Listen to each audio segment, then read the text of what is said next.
bem-vindos a mais uma edição do Planetário Café, um bate-papo descontraído sobre astronomia, museus de ciências e divulgação científica.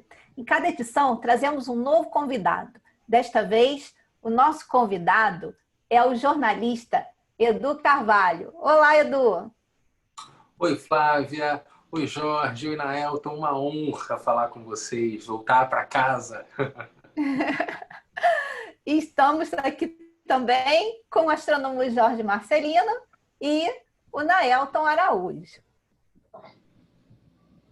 Edu Carvalho é jornalista. Coleciona em sua bagagem de 22 anos participações em eventos como a Onda Cidadã, a Bienal do Livro do Rio, Flip e Flup, mostrando seu trabalho ao retratar assuntos do dia a dia em sua escrita sobre o Rio e o Brasil. Indicado ao prêmio Faz Diferença, vencedor do prêmio Vladimir Herzog em 2019. Atuou como integrante da equipe de criação do Conversa com o Bial, série Segunda Chamada, e foi repórter na CNN Brasil. Em setembro, lançou o livro Na Curva do S, pela Todavia.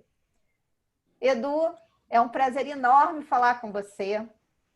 Faltou a gente dizer assim, e foi monitor no planetário. Faltou, mas eu vou falar isso agora. Edu, você foi um dos mais queridos mediadores que já passaram pelo Museu do Universo, pelo Planetário. Eu queria que você contasse um pouco para a gente como foi essa experiência para você e o que você levou para a sua vida, né, após sair do Planetário. Olha, eu só tenho lembranças maravilhosas da época. Felizmente, o trabalho de monitor ele tem uma troca muito constante com vocês, astrônomos, né? Porque o nosso trabalho depende daquela sala, uma sala onde todos eles concentrados, com elétrons e prótons ali de inteligências e de ideias ali dentro do Museu do Universo, e nós fazemos esse trabalho diretamente com o público. A gente se encontra em alguns momentos nas salas onde acontecem as sessões, a gente consegue trocar um pouco. Então era nesse momento que, enfim, todas as nossas dúvidas eram sanadas, as nossas questões eram sanadas, para além daquelas que já poderiam ser respondidas dentro do Museu do Universo, guiando, porque você vai aprendendo em cada parte do museu, tem um tema, algo que você vai abordar. Você consegue falar da Lua, você consegue falar do nascimento das estrelas, você consegue falar do sistema solar, você tem todas as constelações. Enfim, é um museu que ele, de certa forma, ele auto se explica, mas ele precisa ter essa condução de alguém. E esse alguém eram os monitores, são os monitores. Então, para mim, foi um grande aprendizado, porque todo dia, à época e ainda hoje, tirando esse período da pandemia, o planetário recebe, acho que, se não me engano, 300, 400 alunos, tanto no turno da manhã quanto no turno da tarde. E era para mim, ali, eu fiquei no planetário quando eu tinha em torno de 13 anos, eu fiquei dos 13 aos quase 15 anos. E para mim, que já escrevia, já gostava de escrever, era muito inusitado, que não é a profissão que eu segui, que sigo, que é de jornalista. A astronomia não tem absolutamente nada a ver com jornalismo, mas você fazia daquilo uma crônica diária, porque era uma professora, era um aluno, era alguém que trazia um questionamento de vocês mesmos para com a gente, questionamento de nós mesmos para com vocês. Então, eu voltava para casa e sempre anotava, rabiscava alguma coisa daquele período. E era uma dinâmica, quando você está ali no front, recebendo todas essas 300 pessoas, às vezes eu guiava 1, 2, 3, 4 grupos de alunos, cada grupo com 25 alunos. Então é um contato muito próximo de quem está indo pela primeira vez. É muito engraçado isso. Eu dizia à época, as pessoas falavam, onde é que você trabalha? Eu trabalho no Planetário da Gávea, o Planetário do Rio, o Museu do Universo. E as pessoas falavam, nossa, eu nunca fui no Planetário. Porque é isso, né? A gente ainda tem bem aqui no Rio de Janeiro, acho que é uma questão do Rio de Janeiro, mais particularmente porque moramos aqui, Mas é isso, né? Nós temos o acesso... Acesso não, a gente tem a oportunidade de ir aos museus, e o Museu do Planetário é um museu que, enfim, é um dos mais ricos em termos de informações, mas pouco a gente teve a oportunidade, teve o acesso e teve a chance de visitá-lo. Então, eu dizia, vai lá, eu meio que incentivava também a pessoa a ir, porque essa abrir... Tá sempre...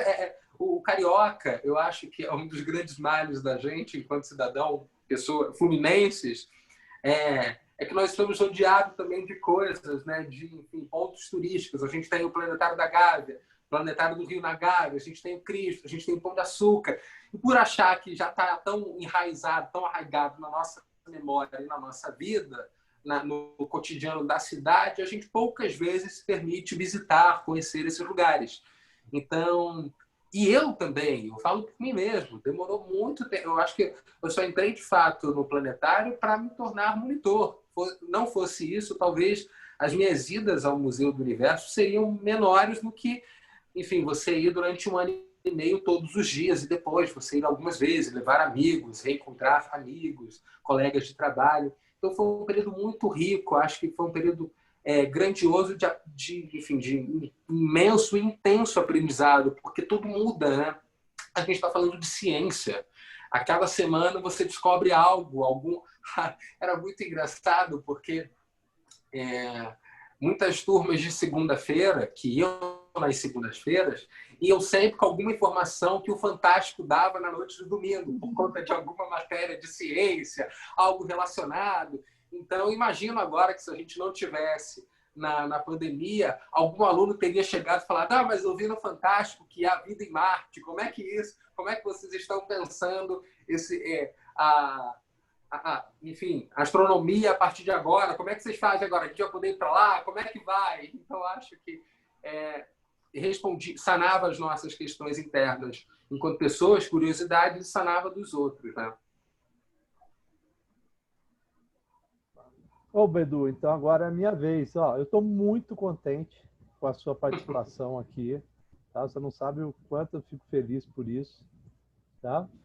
E quando você chegou lá, né, no planetário, você era mais tímido, mais tranquilinho, né? Não era esse repórter que a gente conhece hoje, né? Mas sempre você teve uma atitude assim positiva e responsável também como monitor, né? Agora a gente chama de mediador, mas eu sou da turma antiga, ainda continuo chamando de monitor, tá? Do Museu do Universo, tá? A minha primeira questão é a seguinte: eu sou astrônomo, então eu vou puxar na sardinha para o lado da astronomia, né? A astronomia contribuiu de alguma forma, assim, de uma forma mais marcante assim na sua vida, na sua visão de mundo, tá? E se isso aconteceu, você consegue notar essa particularidade ao falar sobre esse assunto ou sobre outros assuntos com outras pessoas, ou até mesmo na sua obra, no seu livro, ou coisas assim? Olha, Jorge, que para a gente era muito conhecido, nós monitores, mediadores como BA, a gente, é claro, primeiro, eu acho que vou começar já dizendo uma coisa que pode assustar algumas pessoas que estão nos assistindo, então, por favor, esse aumento que eu peço que as crianças não tapem os ouvidos, nem os adultos. Primeiro, a Terra é redonda, e eu tinha confirmação e a comprovação ali todo dia no planetário, porque eu dava essa informação às pessoas. Claro, felizmente, à época, essa é uma questão que não era duvidada, né? E quando eu dava a informação de que a Terra era redonda, ninguém dizia, felizmente, nada ao contrário. Eu espero que os monitores, mediadores hoje também passem por essa mesma sensação.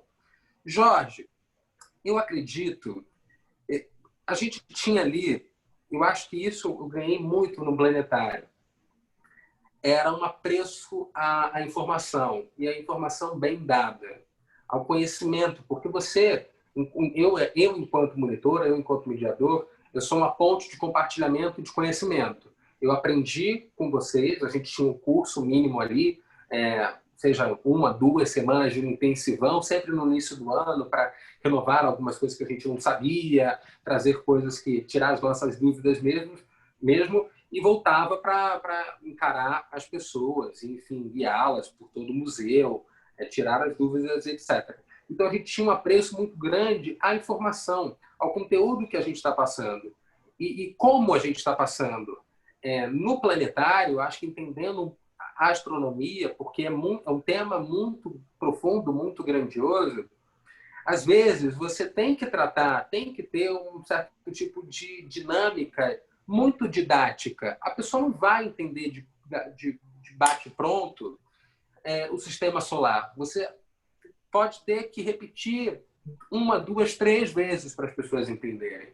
As pessoas não vão entender de bate-pronto como é que se dá as mudanças da fase da Lua, em que aqui a mudança da fase da Lua e da fase do Sol, o tema das estações, que estação vai ser aqui no Brasil quando, por exemplo, que é hemisfério sul, que estação vai ser no hemisfério norte? Como é que você vai fazer como é que se dá essa diferença? Como é que a estrela nasce? O que ela termina? Então tinha um apreço muito grande ao conhecimento, à informação e como ela tem que ser bem dada. Didaticamente, pode parecer muito repetitivo, e na época parecia repetitivo, e algumas pessoas até se cansavam, falavam, poxa, mas você... Eu respondi, um aluno me perguntava, ou um transeunte, uma família no final de semana, alguém que estivesse ali visitando, e aí eu explicava e a pessoa ficava, aí alguém escutava e eu via que a pessoa pedia para repetir de novo a informação, aí depois ela passava e falava, nossa, mas a pessoa se explicou uma vez, você explicou de novo, a pessoa não entendeu, e você pediu que ela falasse com o astrônomo. Eu falei, sim, porque essa pessoa tem que sair daqui, isso aqui muito cristalizar as dúvidas dela, esse conhecimento que ela veio aprender e aprender no planetário, muito cristalizado, porque ela vai levar para alguém. Informação, conhecimento, a gente tem que tratar assim. Se a gente explica para outra pessoa, porque a gente quer que essa pessoa seja a ponte de conhecimento. Alguém, em algum momento, vai repetir algo que eu disse, que você disse, que o Naelton disse, que a Flávia disse, para alguém. E, sobretudo, ali naquele ambiente que recebe muitas crianças, muitos jovens, essas pessoas elas vão repetir para os pais que muitas vezes não foram no planetário e que também não vão ao planetário porque não tem dinheiro. Então, tem que ter esse apreço à informação. E é uma constante que eu levei na minha trajetória enquanto jornalista.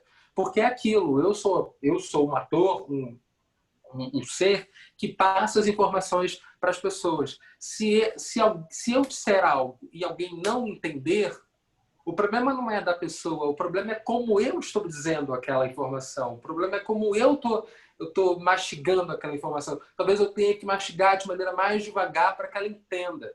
Aí a comunicação se dá de fato. E eu só entendi isso e eu agradeço enormemente ao Planetário, porque eu acho que o trabalho que eu fiz, talvez por ter sido por um período tão grande quanto 1 ano e 4 meses, que é o contato ali na raça automática com o público.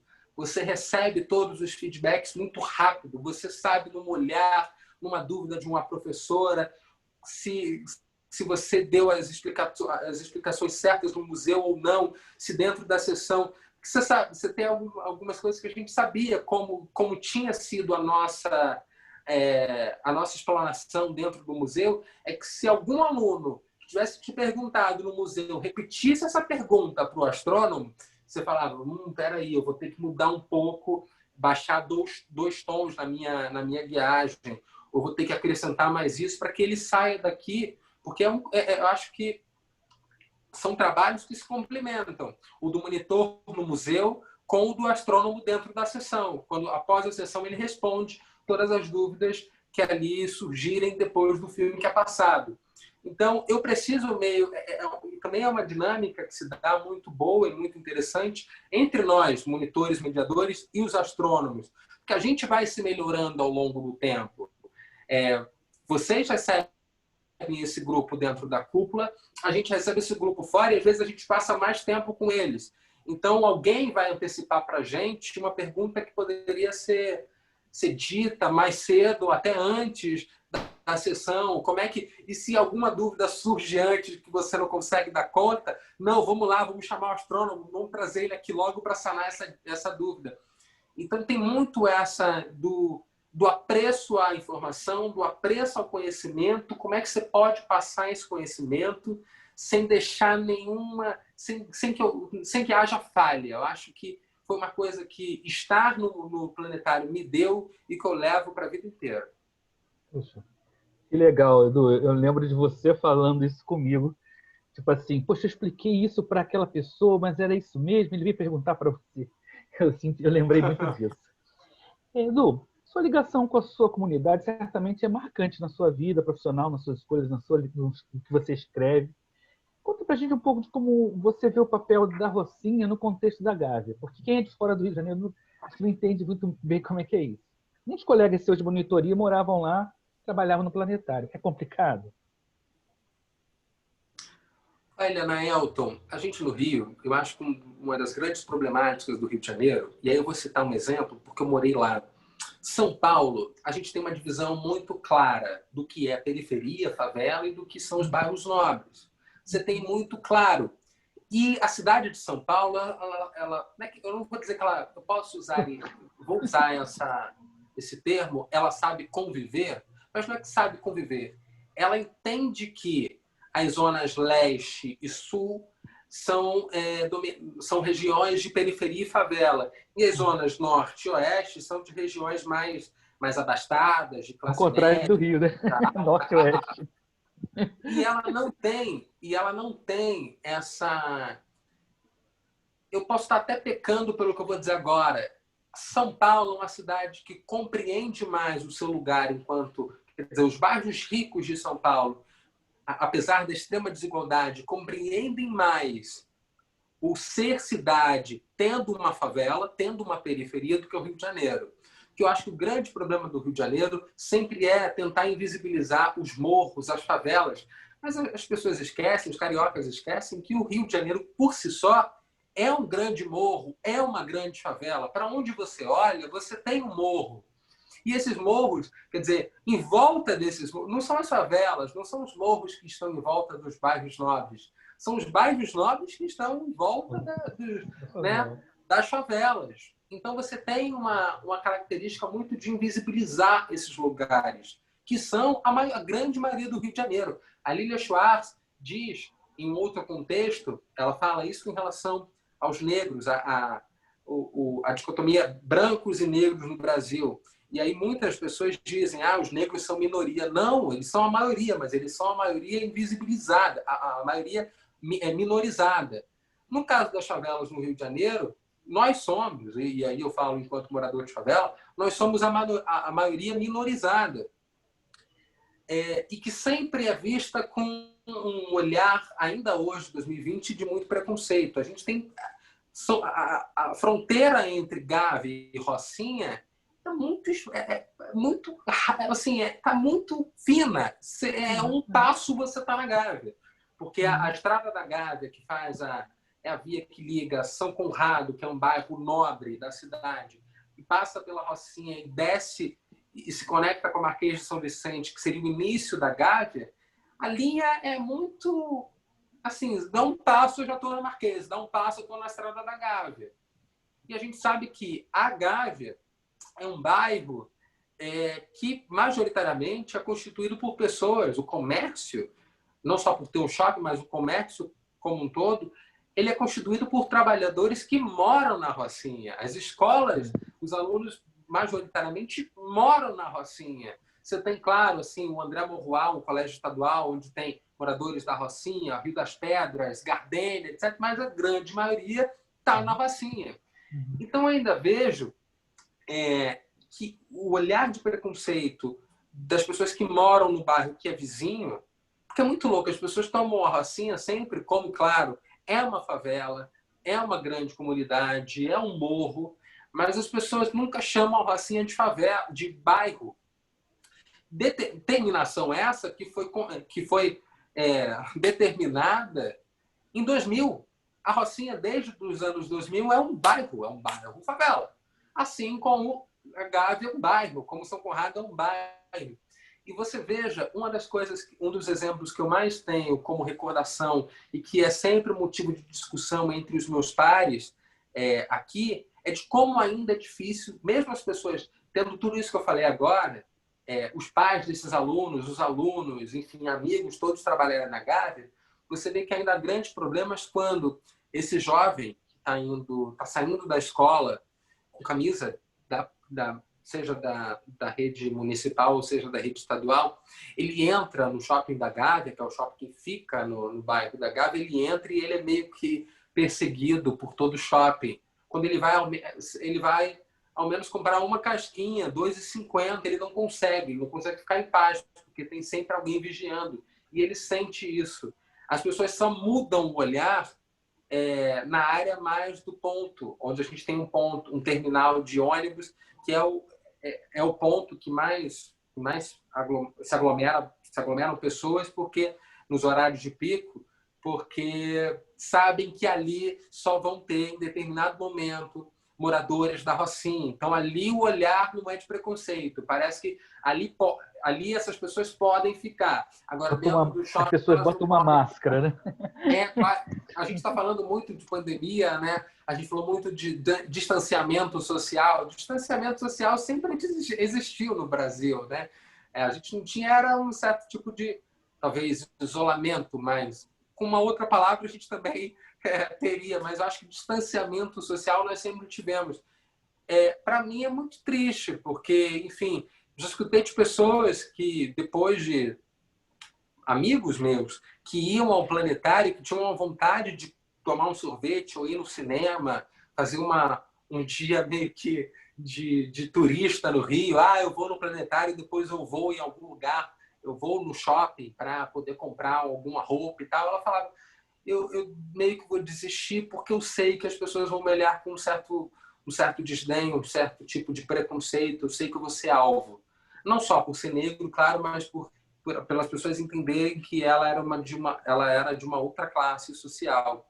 E são bairros que, volto a repetir, compactuam os mesmos problemas, compactuam com os mesmos dilemas. São bairros que são vividos, experienciados por todos nós. A gente passa pela Gávea, então não sei o que precisa para que a gente consiga mudar minimamente essa visão tão preconceituosa, tão velha, tão violenta, porque a gente está falando de violência, é um tipo de violência, eu não poder transitar minimamente num espaço que deveria ser meu. Isso está na Constituição, o direito de ir e vir. Se eu não tenho esse direito de ir e vir, se ele é, de certa forma, proibido, porque alguém vai me olhar porque eu sou de uma classe social diferente da outra, ou porque eu moro numa favela, tem alguma coisa errada. O direito, ele não pode ter... Por que eu não posso ir no planetário se o planetário, basicamente, os funcionários, a grande maioria dos funcionários da limpeza, moram na Rocinha, eu tenho algum familiar que mora, então, por que eu não posso estar numa mesma cúpula que alguém que mora na Gávea, que mora no Leblon, ou que mora em São Conrado? São dilemas de uma desigualdade que, enfim, impera, e a gente sabe muito bem onde isso começou. Acho que por volta de 1500 teve uma história de escravidão, que também é outra coisa que as pessoas estão tentando apagar, né? Para além da compreensão de que Terra é redonda, as pessoas estão tentando dizer que não teve escravidão, que não existe racismo. É sempre bom a gente sempre jogar luz nessas coisas, né? Porque eu acho que vale sempre. Edu, mas eu falei isso também, só um minutinho. É que eu falei isso porque eu me identifico, porque eu moro na Zona Norte e eu tenho que atravessar o túnel Rebouças, que é um túnel do tempo. Não só geograficamente. Acho que mais do que eu, até enquanto morador da Rocinha, você sente todas essas transformações e esse olhar preconceituoso, desigual, violento, vil, de certa forma, até, porque é essa compreensão, né? Existe o Rio e existe o Rio de Janeiro. Você, Naelton, por ser morador da Zona Norte, você é morador do Rio de Janeiro. Você não é morador do Rio, aquela paisagem bonita, aquele pintada, Rio, né? Novelas, né? Porque as pessoas entendem... Desculpa, pode falar. As pessoas entendem e acreditam que existe só o Rio, que é o da Orla, que é Ipanema, Leblon, Ipanema, Copacabana, Gávea e Jardim Botânico e você vai entrar nesses bairros e alguma música do Tom Jobim vai começar a tocar enquanto você estiver andando, e esquecem que a máquina, a força motriz de todo o Rio de Janeiro, ela está nas periferias, ela está nos rincões, né? É quando você pega a Zona Norte, você pega a Baixada Fluminense, você pega as favelas, que é onde a gente vai falar, porque aí as pessoas sempre falam assim, mas só tem violência. Não, então deixa a violência de lado, pega o quesito econômico. Eu tenho certeza que se a Zona Norte, a Zona Oeste pararem, o Rio de Janeiro não saberá o que fazer. Assim como outros estados do Rio de Janeiro, outros estados do Brasil. Quando a gente tenta invisibilizar, inviabilizar, tentar esquecer, fingir que não existe, a gente piora o cenário e a gente só, enfim, acirra ainda mais as desigualdades. Quando você tenta usar a máscara e tapar os ouvidos, fechar os olhos porque tem do seu lado ou à sua frente, você só tá criando muros e deixando de construir pontes. Edu. Pois então, quando eu pego o túnel, é um túnel do tempo, né? Eu vou para outro lugar, né? Desculpa, Jorge, pode falar. Não, era só assim, mas era só uma questão, não sei nem se alguém quer perguntar sobre isso, mas você sentiu isso alguma vez durante o seu período que estava trabalhando no Planetário? Não estou dizendo o entorno, mas internamente ali dentro. Você já sentiu assim, dessa forma? Durante o período de Olha, eu não vou dizer assim, eu não senti, porque o racismo se dá de tantas formas que a gente acaba não entendendo. O racismo, o machismo, e Flavinha deve saber muito bem disso por ser mulher, o machismo, no caso dela, em relação à mulher, ele se dá nas coisas mais comezinhas, nas coisas mais sutis, na interrupção da fala da Flávia, na explicação de algo que ela deu, e aí algum homem toma essa explicação e ele a faz, e aí as pessoas entendem. E deve ser muito louco para falar. É o mansplaining, né? É o mansplaining, né? Então, você também tem uma coisa muito louca que mulher pode fazer astronomia, mulher pode falar de física, mulher pode falar de química, e você sempre ser olhado com olhada Eita! Vou mudar. Você sempre deslegitimar, agora saiu. Você sempre deslegitimar o conhecimento de uma mulher por.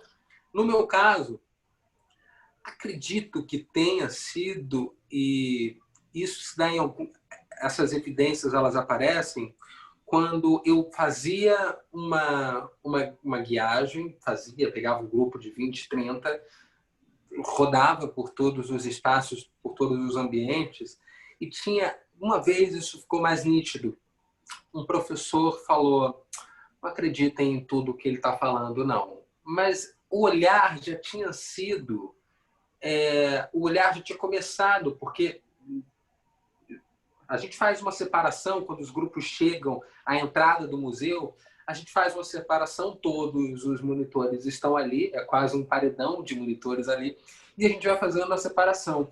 E eu já tinha percebido quando ela falou, eu posso ir com aquele monitor? E aí eu vou trazer quem era o monitor. Era a Cateline, que era, aos olhos de muita gente, a pessoa aceitável, e era uma pessoa que compartilhava o trabalho comigo, que era uma menina branca, de cabelo castanho, mas era branca. E assim, tínhamos, sei lá, umas duas pessoas, éramos eu e Cateline. E aí alguém, acho que tem uma autogerência dos monitores. A gente vai se gerindo enquanto líderes, semanalmente. E aí o líder da semana falou, com o Edu, não tem como ser ela. Aí aquilo passou. Eu falei, vamos lá, a professora mulher, queremos escolher uma mulher, nada contra. Mas quando ao final veio essa, eu falei, será que é porque ela acha que eu tentei passar que sei mais?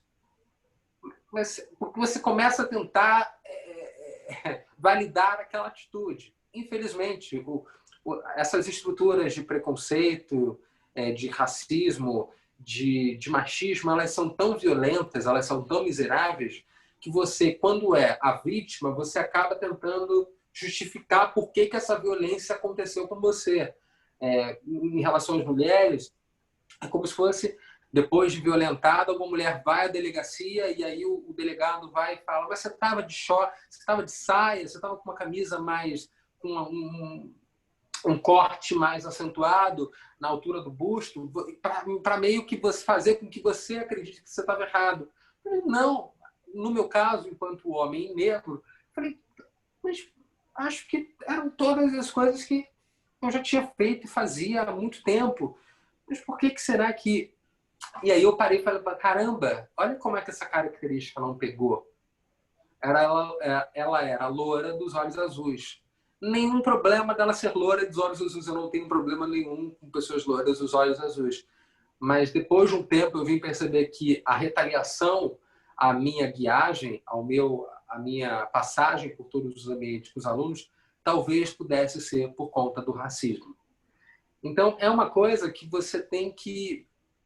À época, eu não consegui digerir. Entender, eu não vou dizer que entendi muito bem à época. Eu acho que hoje está muito mais cristalizado na minha cabeça. Mas passa por todos esses processos. Você se vê como... Você é a vítima e se vê como culpado. Você fala, então eu não vou mais falar, não vou dar mais as respostas, eu não vou dar mais as informações que eu deveria.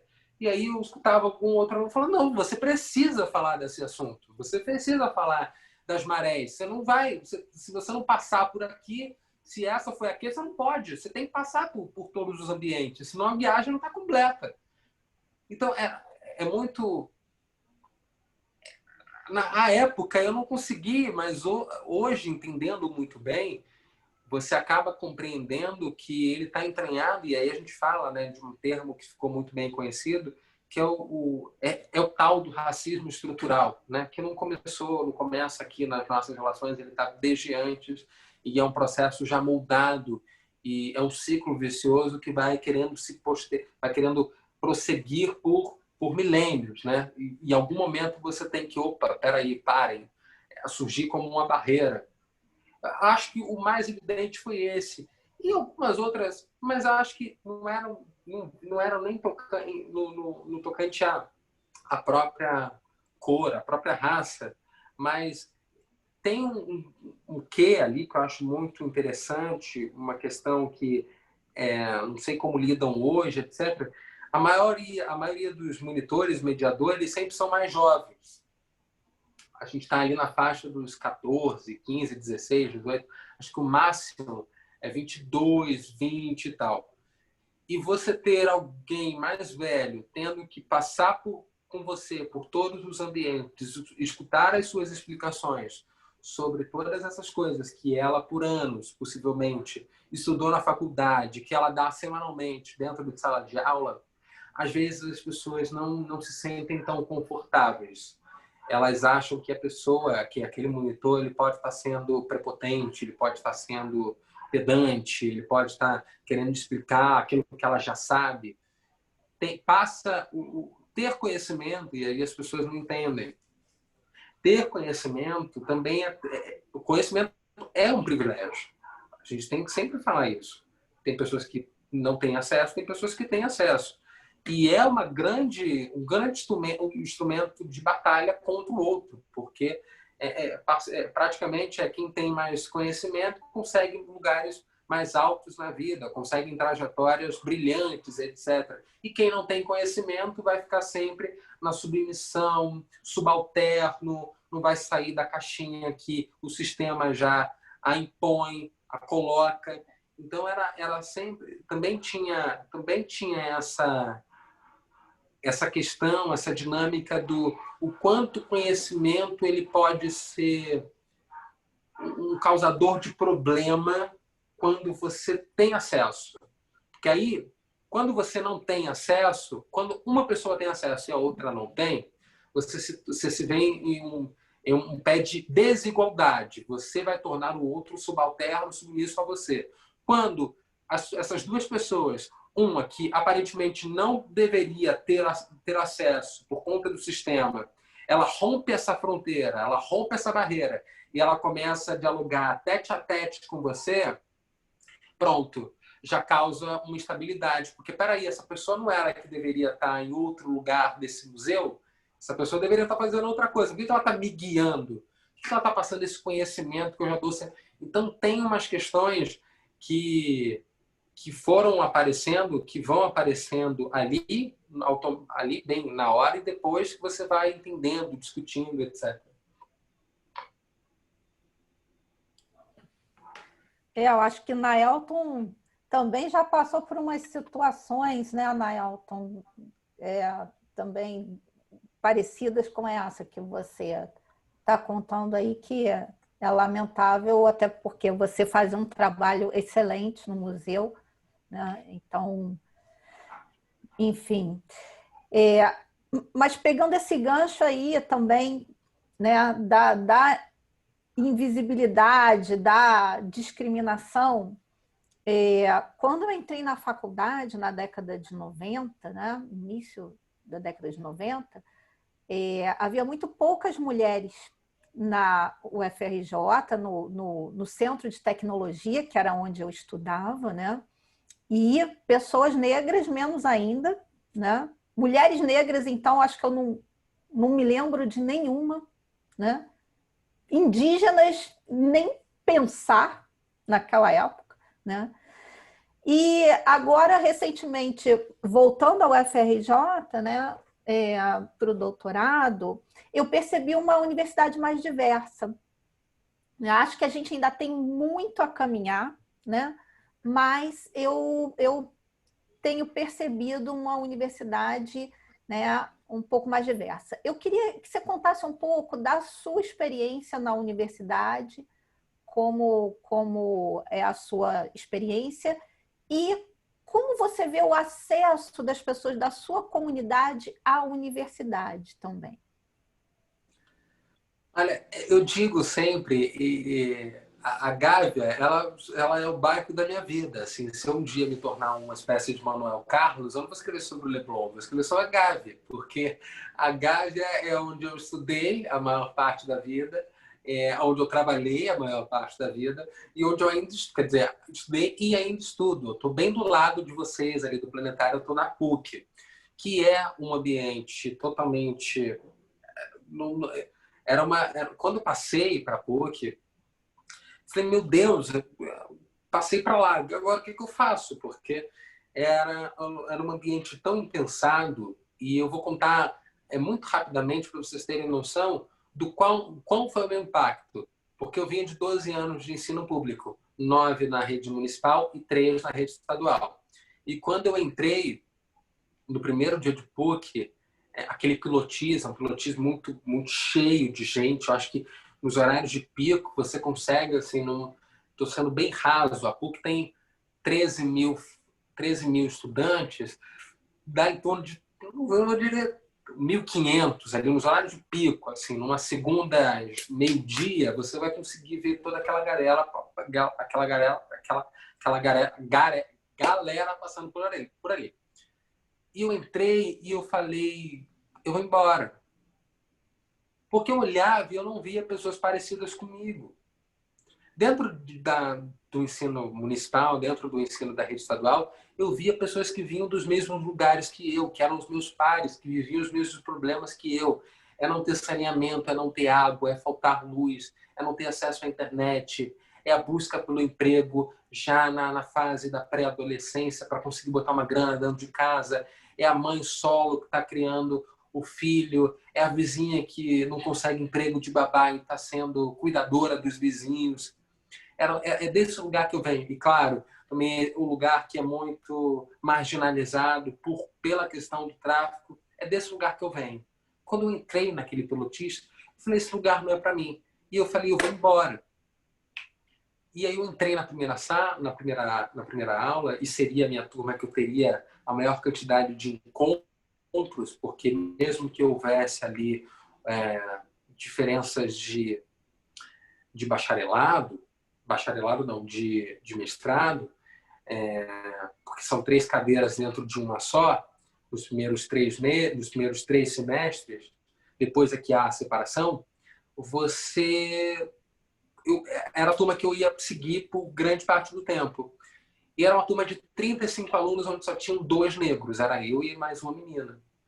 mas aí eu trago essa característica, esse adendo à informação, é que ela era uma menina negra e que a família era branca, tinha adotado e era classe média interior de São Paulo. Então, muitas das questões que eu minimamente explicitava dentro de sala de aula, ela sequer fazia conta, porque ela teve privilégios, ela teve acesso, ela estudou a maior parte da vida dela em um colégio de classe média, um colégio privado, então ela não tinha isso literalmente na pele. Porque, infelizmente, ela foi sendo embranquecida ao longo de toda a trajetória. Ela não tinha contato com pessoas pares a ela que faziam com que ela entendesse que existia racismo e tal. Então, quando depois de um mês ali eu já não estava conseguindo mais ficar calado, eu já estava porque eram comentários que eu via que não eram comentários normais de se escutar para mim, de uma origem mais não é que acho que eu vou usar esse batalhadora porque a gente sempre cai no erro de usar simples, pobre e humilde como sinônimo. Não é. Acho que você tem algumas diferenças das palavras e dessas pessoas. Que eram coisas como, eu passei o final de semana em Londres. Espera aí, você estava aqui na sexta, mas eu passei o final de semana em Londres. Eu fiz algo, fiz isso, fiz aquilo. Então, eu não conseguia. E teve um momento que eu falei, olha, gente, vocês estão em uma faculdade como a PUC, o departamento de comunicação não tem. Nós tínhamos 3 professores negros. A gente agora tem 2, porque um faleceu, infelizmente. A gente tem uma mulher negra e um professor negro. E veja bem, eu estou na faculdade há 3 anos e eu só consegui ter aula com esse professor negro agora, depois de 3 anos. Então, eu passei 3 anos tendo aula com professores brancos. Nenhum problema. Mas eu só estou explicitando o quanto o sistema em si, ele impossibilita. Porque se a gente diz, né, quase todo dia no jornal, nas palestras, nas matérias, nas redes sociais, que a maioria da população é negra, com 56,1% da população sendo negra, onde é que estão essas pessoas? Né? Onde é que essas pessoas não se tornaram, elas não quiseram ser professores, elas não quiseram ser alunos? Por que só tem 2 negros numa turma de 35 pessoas? Então, era trazer essas questões todas e eu fui sendo compreendido, porque eu também era um ambiente que, para eles, era uma pessoa que vinha de uma realidade muito diferente da deles. Então, até introduzir essas questões, mesmo a PUC estando na Gávea e de alguns prédios, algumas salas, dá para se ver a racinha, você tem essa problemática de não ser... É uma realidade muito perto, mas também é muito longe. E que, enfim, dela partem coisas como o tiroteio. Uma vez, eu já estava na PUC nesse período, um tiroteio aconteceu na Rocinha e a manchete de um grande jornal foi: tiroteio assusta alunos da PUC. Quando, na verdade, deveria ser: tiroteios assustam moradores da Rocinha. Mas não, assustou-se os alunos da PUC. Eles ficaram assustados porque muitos deles não tinham escutado o barulho de tiro, nunca tinham escutado algo parecido com aquilo. Então, você vê que até para que essas questões sejam introduzidas, demora um tempo. Então, acho que eu fui caminhando e eles foram caminhando junto comigo. Eu acho que não só os meus colegas dentro da faculdade, mas todos os lugares hoje por onde eu passei. Passei por 2 emissoras da maior relevância. Eu também encontrei lacunas que eu também entendo que o Naelton pode ter encontrado sendo astrônomo. Era o único negro, pode ser ainda o único negro dentro daquela sala de astrônomos, o único negro astrônomo dentro do Museu do Universo Planetário. A gente tem e aí eu não posso também encarar o Naelton como uma exceção, porque quando eu encaro o Naelton como uma exceção, pronto, para mim insatisfeito. É só o Naelton que existe como astrônomo negro? Não. Então, qual é o nosso trabalho hoje? É hackear, de fato, as estruturas. É fazer com que mais alunos entrem na faculdade, e não só a faculdade pública, mas a faculdade privada, mas para isso precisa ter acesso. A gente precisa fazer com que mais astrônomos negros estejam no planetário, mais astrônomas estejam no planetário, e não só brancos, mas mulheres também. A gente precisa de uma variedade de pessoas, porque eu acho que, no fim, todo mundo está ganhando. Quando você tem um lugar diverso, um lugar repleto de pessoas que partem têm origens diferentes, têm trajetórias diferentes, eu ganho, você ganha, ganha quem está trabalhando junto com a gente, ganha o professor, ganhamos todos nesse ambiente. Concordo plenamente com você, Edu. Quanto mais diverso esse ambiente, melhor. A gente vê, por exemplo, tem um exemplo clássico disso, assim, da falta de mulheres em laboratórios de pesquisa, por exemplo, que remédios foram testados só em ratos machos, não foram testados em ratos, né, fêmeas, e aí depois começou a dar uma série de problemas nas mulheres que tomaram esse remédio. Depois que tivesse uma mulher ali, com certeza isso não teria acontecido.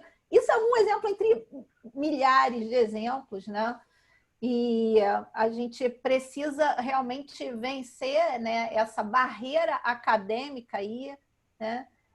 Que cada vez tenha mais mulheres, mais pessoas negras, mais pessoas trans, mais indígenas, até porque a gente precisa abrir os nossos horizontes epistêmicos, a gente não pode ficar só nessa epistemologia eurocêntrica que a gente tem dentro da universidade, a diversidade só vai né, fazer com que a gente tenha uma universidade muito melhor.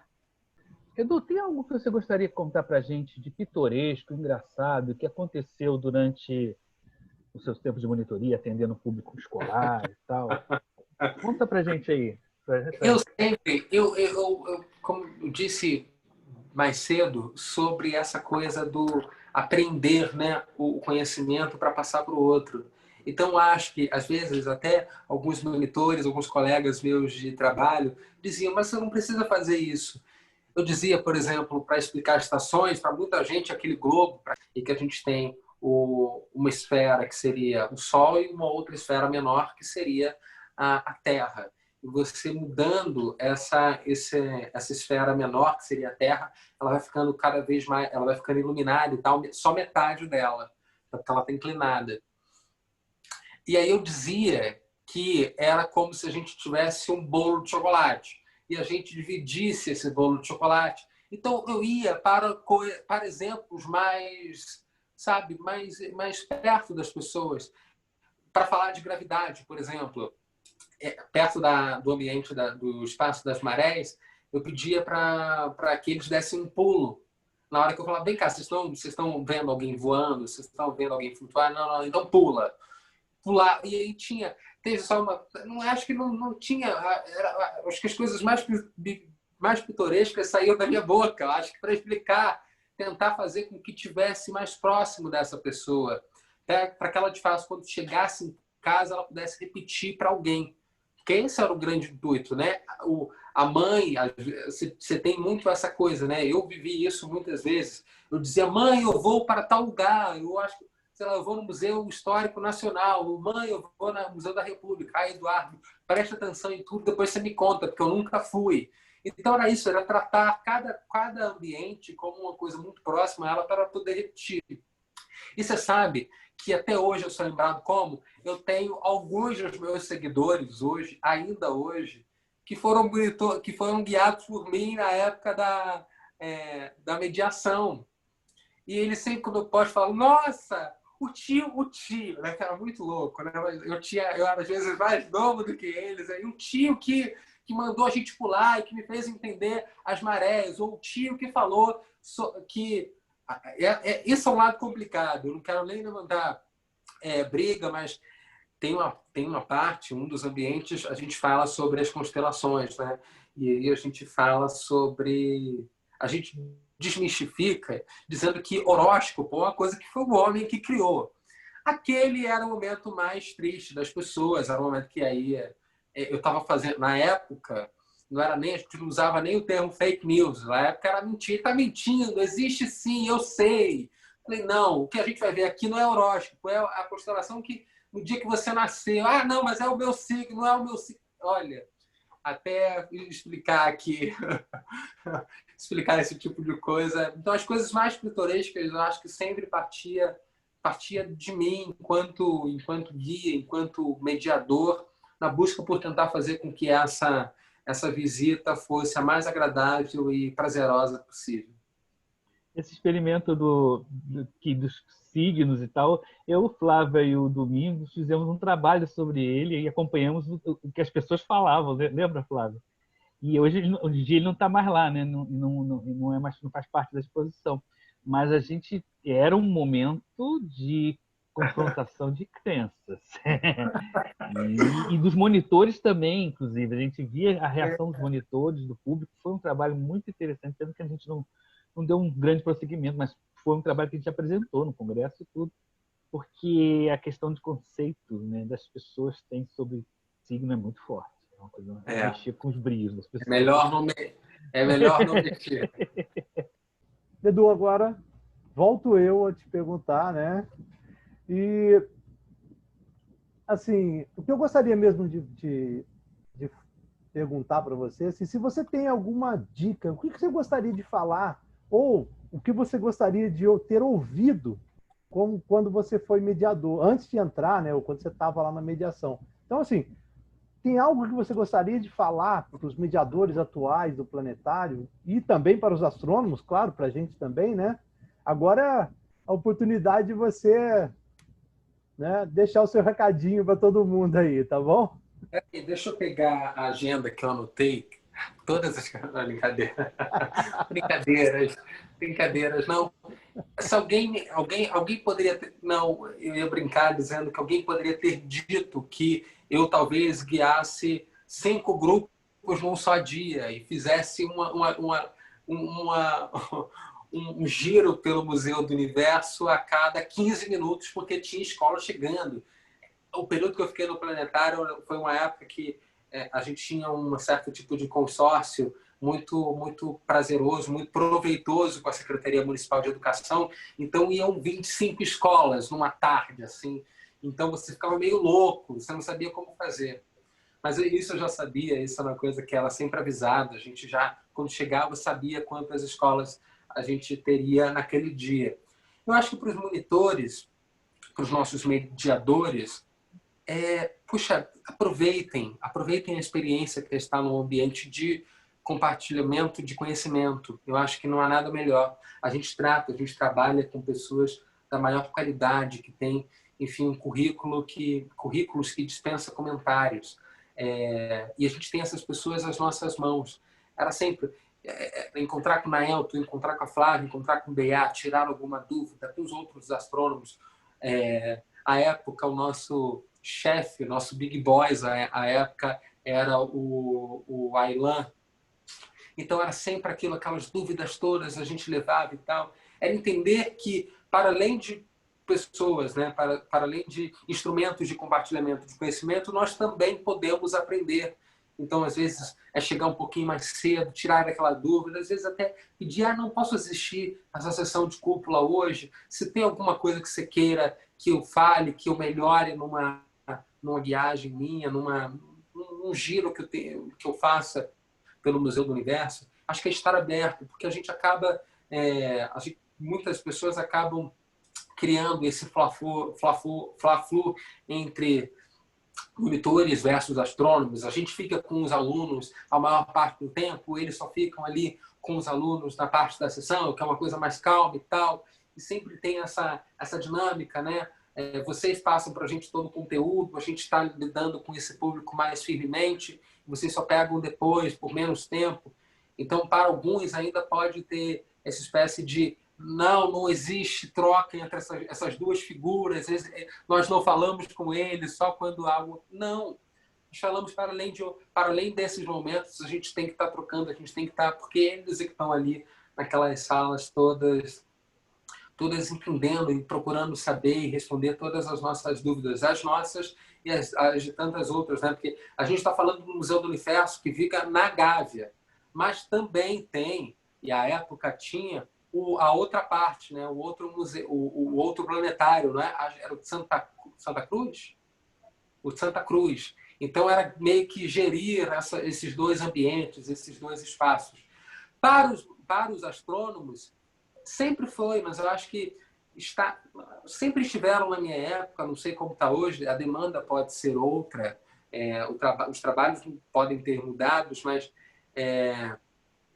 acho que essa troca com os mediadores acho que vocês já ficam, né? Vocês são muito abertos a essa troca e já passam. Às vezes vocês observam as nossas guiagens, vocês acompanham. Então, se ainda há a possibilidade, investir nisso fortemente, porque acho que todo mundo acaba ganhando no fim do dia, né? Quando a gente vê um sorriso de uma criança que entendeu ali o nascimento de uma estrela, na cúpula menor, né? Que tem um desenho mais voltado para a faixa etária, uma cúpula maior, um jovem, né? Até hoje eu sou lembrado por ter sido o cara que meio que explicou para ele e ela, como é que se dava o fenômeno das marés. Então, cada coisinha ali vai entrando como, de fato, uma pecinha pequena num grande panorama que vai fazer com que essa pessoa leve a visita ao planetário para a vida inteira.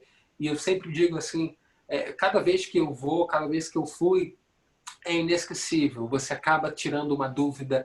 Às vezes a gente está ali acometido pelo trabalho diariamente, a gente acha que é mais do mesmo. Não. Tem sempre, como a gente está falando de ciência, eu dizia mais cedo, né? Semanalmente a gente tem sempre alguma coisa para falar, né? Porque alguma matéria no Fantástico saiu, algum estudo saiu, seja, sei lá, tinha gente até que falava, saiu na revista Ciência Hoje, então, por favor, leia, a professora está dizendo, saiu na apostila e tal. É uma coisa que está sempre se reinventando e está mudando.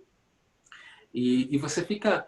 Não tem nada mais gostoso do que você ficar feliz por ver o outro feliz ao sair dentro daquele ônibus, assim, dando tchau, felizes. Eu acho que a imagem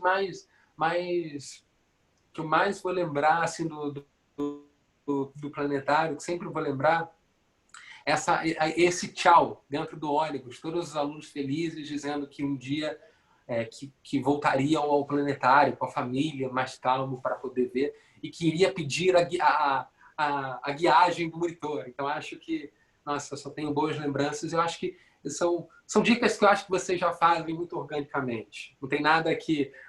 Não vou aqui ficar com essa missão de ensinar o padre a rezar a missa, não.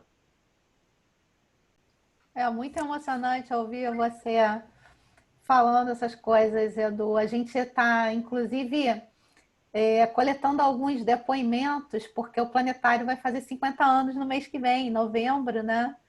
Então, a gente está coletando depoimentos de pessoas que já passaram pelo planetário, né? Ex-mediadores, profissionais que passaram pelo planetário.